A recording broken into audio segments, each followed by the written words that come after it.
Oh.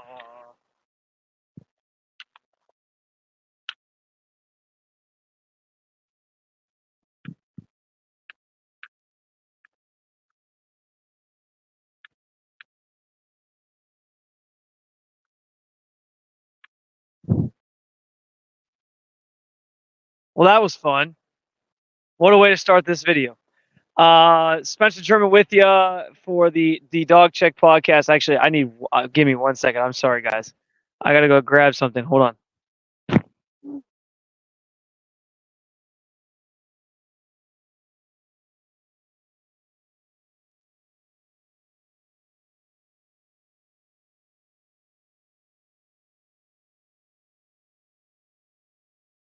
Yeah.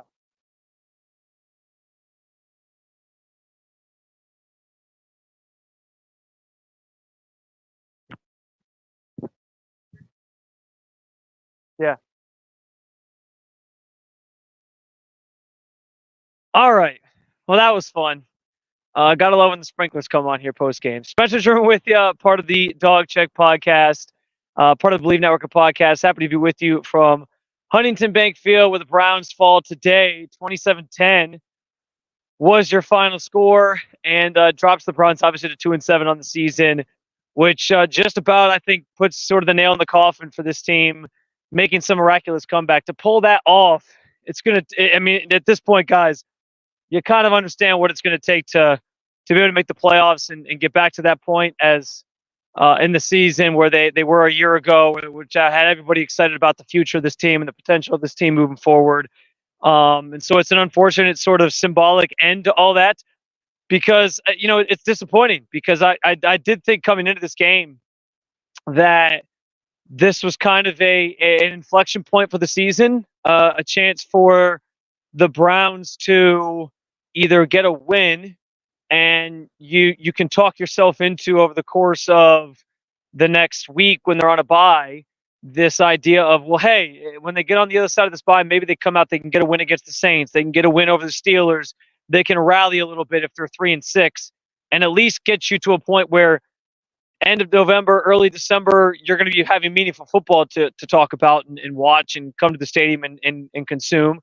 But instead, they lose today, and with the trade deadline looming on Tuesday, I think it changes really the trajectory of this team, and where they want to go with things, what their options kind of are, and I think it certainly it signals to this point that maybe it's time to start thinking about the draft and what 2025 and beyond looks like for this team. A lot to break down, a lot to get into, especially on the trade deadline front, because there was news of at least one player that is likely to be traded here in the next 24 hours potentially that is worth noting and keeping an eye on. Um, so yeah, we'll get into all those things, but I do want to quickly thank our friends at Bet Online for being a proud sponsor of this podcast, of this show, as well as many of our shows across the Believe Network. They have all the lines each and every single week during the NFL season. I just said it, Brown season largely over, but you can still go to Bet Online and bet on the NBA season, bet on the NHL season. They have the lines, money lines, spreads, prop bets, and much, much more. And after the games are over, you can also play their live slot machines, their poker, and all sorts of different gambling options for you. You know where to go. Bet online. The game starts here. So let's start on the trade deadline front because I do think this opens up a can of worms for the Browns as they approach that 4 p.m. deadline on Tuesday to make any trades, where there's an opportunity to really,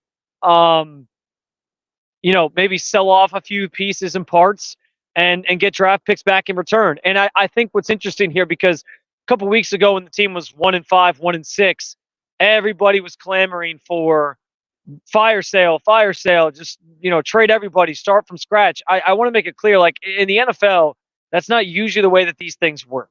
You don't usually see teams just like throw in the towel and trade off everybody and everything and get a bunch of draft picks for them. That's more something you see in the NBA. Sometimes you see it in the MLB, but it's not so much the way they do things in football. So I don't think you're going to see the Browns just like, rip up the floorboards and sell everything off and strip it down to the studs here at the trade deadline. I just don't think that's the way business is done this time of year in the NFL. But I do think now, like, dropping the 2-7 basically confirms, yeah, you got to start thinking about 2025. And if there's some players that make sense to move for draft capital to sort of stockpile picks for next year's draft, I think you do that. Now, the value has to be there. They're also not just going to make trades to make trades. But the guy who's at the top of that list, it seems, is Zadarius Smith during the game. I mean, it was kind of wild that, like, during the game this came down because Zadarius Smith suited up today and played for the Cleveland Browns. He was playing throughout the entirety of the game. Maybe a little bit later on, he was more involved mostly on third downs rather than, being a 3-down guy out on defense. But it was kind of a weird situation to know that there was a report from Mike Florio of Pro Football Talk that the Zadarius Smith trade is imminent at some point, maybe tonight or by tomorrow, Monday, and that he's likely to be traded to the Detroit Lions, who are obviously in desperate need for a pass rusher as they lost Aiden Hutchinson for the rest of the season.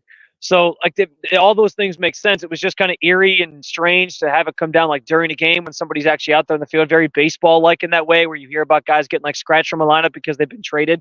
And so I don't know if Andrew Bear was working the phones during the game, but it seems like there is the potential for a trade to be happening here that involves Zadarius Smith and the Detroit Lions at some point over the next 24 hours at the very least, if not 48, I guess less than 48 hours now. But leading up to that 4 p.m. deadline on Tuesday where you can't make any more trades. So that seems imminent. And I thought it was interesting that after the game, Zadarius Smith and he's not always the biggest media guy. He doesn't like to talk to the media after games or really otherwise. And so it's not that abnormal for him to sort of scoot out of the locker room, but the way he scooted out of the locker room, it wasn't a very prolonged process for him to get ready, get himself dressed, and get out of the locker room and hit the road. He was out pretty quickly and made sure to let the media that was kind of gathering around his locker know, like, yeah, I don't really feel like talking today. I don't have anything to say. He dapped some teammates up, made it sort of seem like he was, bidding his farewells and goodbyes to his soon to be former teammates potentially. And there was a lot of talk in the locker room afterwards from some of his defensive teammates who were asked about Zadarius Smith and just what he means to this team. That seemed to suggest that even they kind of know something is going on. Juan Thornhill sort of suggested this idea that, like, yeah, it's going to hurt when he's gone. I thought Martin Emerson Jr., cornerback for this team, he had some comments just about, like, we'll be friends long after we play football, or we'll be brothers long after we play football, sort of making it seem like the writing's on the wall here and they sort of know what's going to be happening. So I think all those tea leaves, all those signs certainly point to a situation that's going to leave the Browns essentially trading Zadarius Smith here in the near future. So that's at least one trade that we know about is likely to happen. Nothing yet, but we'll obviously talk about that once it does come down. But I do think there's some other players that could make some sense in trades as well. I mean, the obvious ones are like your Nick Chubbs, who are on the last year of their deal. I don't know that the Browns trade him because I think in a season that's lost like this, you need some feel good, and Nick Chubb is that feel good. I think Greg Newsome is a name I continue to go back to because he's obviously still got that 5th-year option that the Browns picked up, but it's an opportunity for him to go somewhere, and the Browns maybe get more value for a player like that because he has that extra year still to go. I also think maybe a guy like Dalvin Tomlinson on the defensive line could be in play. And again, I'm saying this knowing they're not trading all of these guys, but it's just some ideas that are out there or have been talked about players that maybe could end up in other places. If there was any thought of trading Jameis Winston, I think that is now out the window. Jameis, he was at the highest you were going to get. The highest value you were going to get for him was last week after his 3-touchdown performance.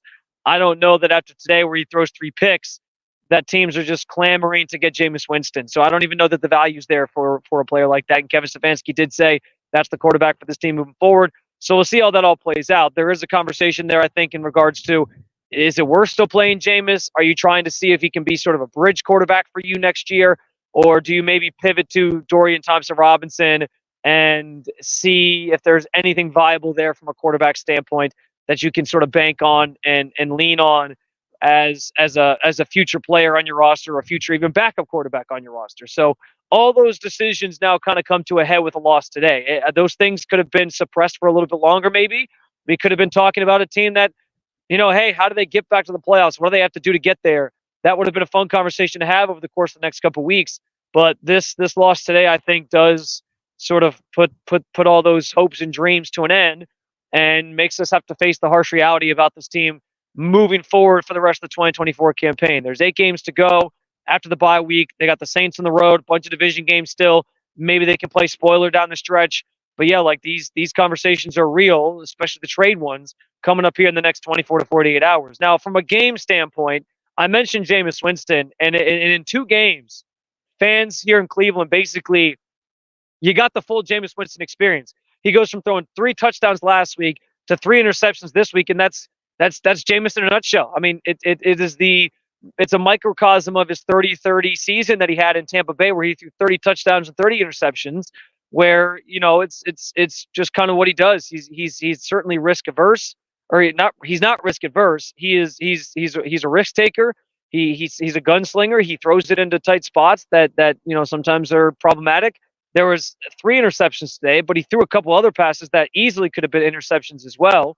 And that's kind of what you're going to get with Jameis. So, like I said, in the name of evaluating everything, maybe the Browns can treat this as an opportunity to evaluate whether there's something viable there for Jameis, and if he could, again, be that bridge quarterback for them moving forward. But I think you saw today, like, why teams aren't necessarily lining up for Jameis Winston to be a starting quarterback for them or a backup quarterback for them. I think you're also seeing why, you're only going to go so far with a quarterback like Jameis, and why he might be a great personality to have in this locker room and on this team. And I think that's all very fair. And I think he's a fairly good leader from what you hear from him inside the locker room as well. But he's just never going to be that guy that pushes your team to the next level and can truly help you compete for playoffs and championships. And that's okay. But the Browns are going to have to decide what his role is with this team beyond 2024, if there's a role for him with this team beyond 2024, because the quarterback situation becomes sort of at the forefront of their minds now, given Deshaun's latest injury and the contract that he has. But then on top of that, knowing you might have to draft somebody here in the 2025 draft next April. So there's all sorts of things in play at that position specifically, and Jameis is one of them. Now, in terms of the game specifically, I think this game sort of highlighted the how much this defense is relied upon, and the stress that group has to endure to be able to help this team win football games. Like, there is so much put on that group specifically to win and to get the results you want on Sundays, because you need that defense to play well. And you need that defense largely to be dominant. And when the offense isn't able to move the football, and they're struggling like they did today, the offense today looks much like it did for the first 7 weeks with Deshaun Watson at the helm. I mean, just flat out, they couldn't move the football. They went 3 and out 5 times. There were some drop passes. There were some bad passes. It was a little bit of everything. And they were shooting themselves in the foot, which is another sort of characteristic of the 2024 Browns season. And it was pretty much a colossal disaster. It just didn't function. And so when the defense then has a couple lapses in coverage, it exposes, the problem and the biggest flaw with this team, which is they rely so much on the defense that even when the defense doesn't play 1 or 2 games here or there that are plays a couple of games here or there that are imperfect, they can't afford that. They need this defense to be on its A game every single week, and that's just hard to do over the course of a 17-game NFL season. The 2 big plays that I'm talking about in the second possession of the game for the Chargers, there's some sort of miscommunication. It leads to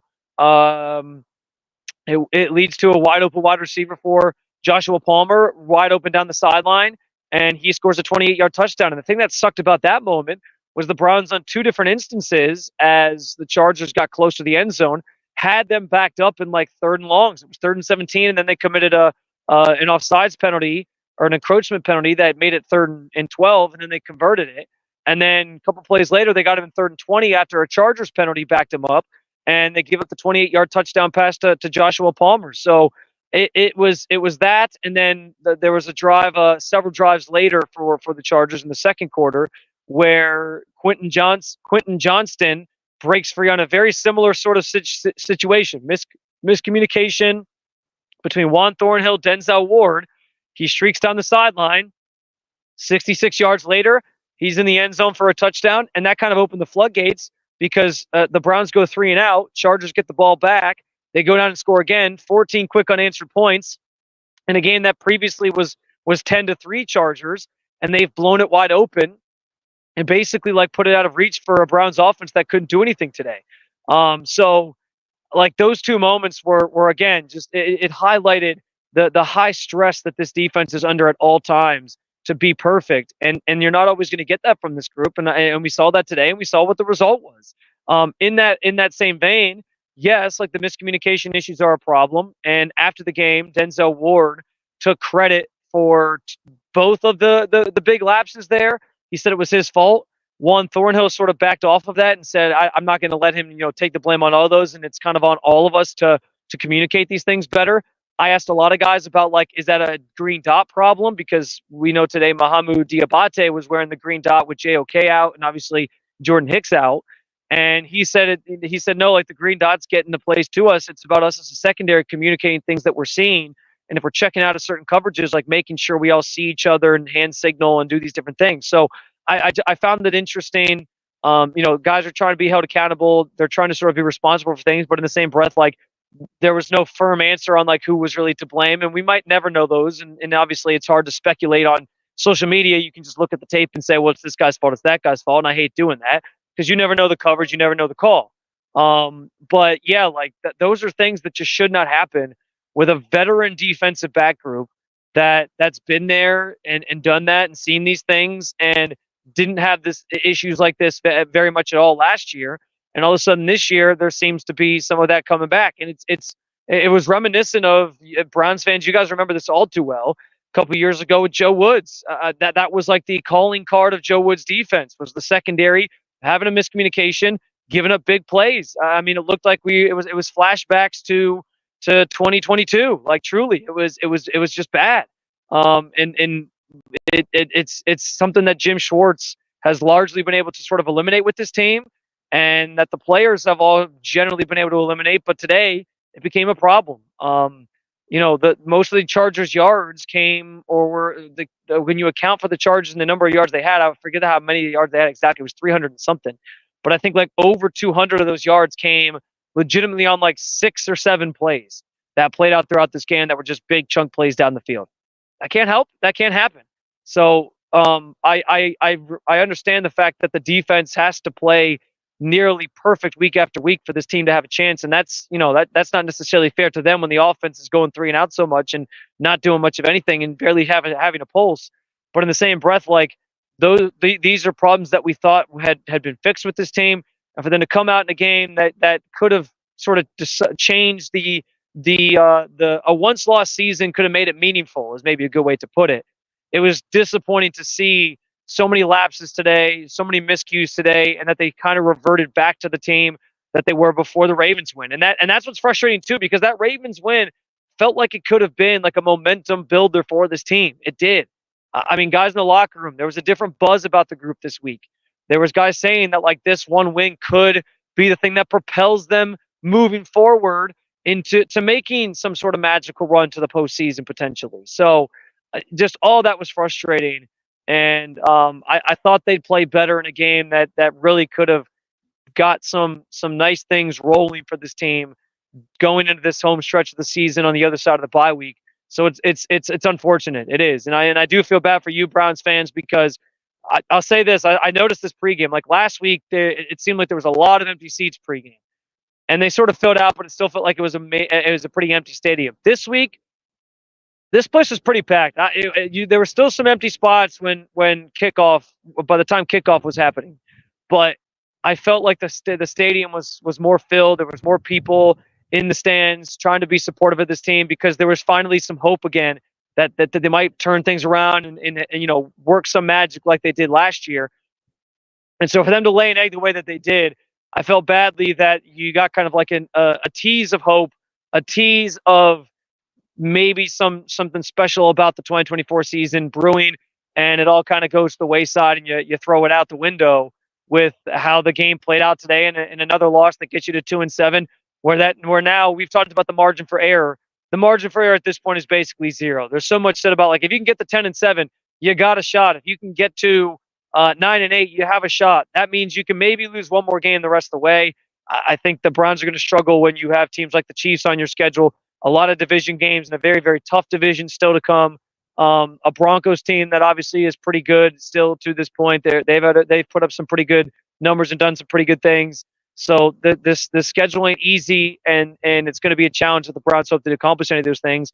And I hate to be the bearer of bad news. I hate to sort of face the music here, but it does feel like today was kind of a pseudo funeral for the 2024 campaign for the Browns in some ways, because there was just the immaculate vibes that we felt this week after the win over Baltimore. Those weren't there post game. And it was, I think, everybody kind of coming to grips with the reality that they now face a very, very tall task. And some guys like Myles Garrett were still saying the right things. They were still talking about, like, hey, we could win 8 in a row and make something happen here.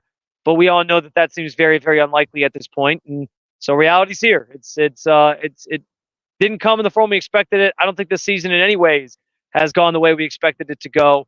But it's where we're at right now with a 2-7 Browns team that already, as we just entered the month of November, is likely thinking about 2025 and the draft and what quarterback potentially they're going to take.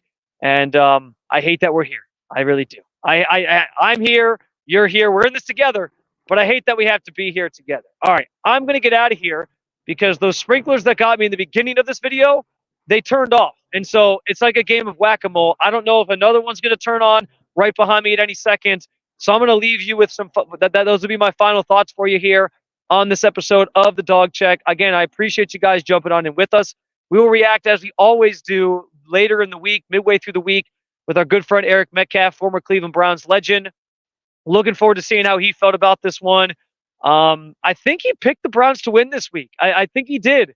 And he was hoping that he was going to be right this week. And he hates being wrong, as he made very, very clear last week. So let's hope that, Eric gets some picks right down the stretch of the season. But, yeah, not a great day today for the Cleveland Browns. We have plenty more reaction coming for you throughout the week as the Browns step into their bye week. We'll also hear from Andrew Berry this week, so we'll have some thoughts on what he has to say. But until then, thanks again, guys, for following along with the Dog Check, part of the Believe Network of podcasts, and airing across the great state of Ohio on a television set near you. We'll talk to you guys soon. And as always, go Browns.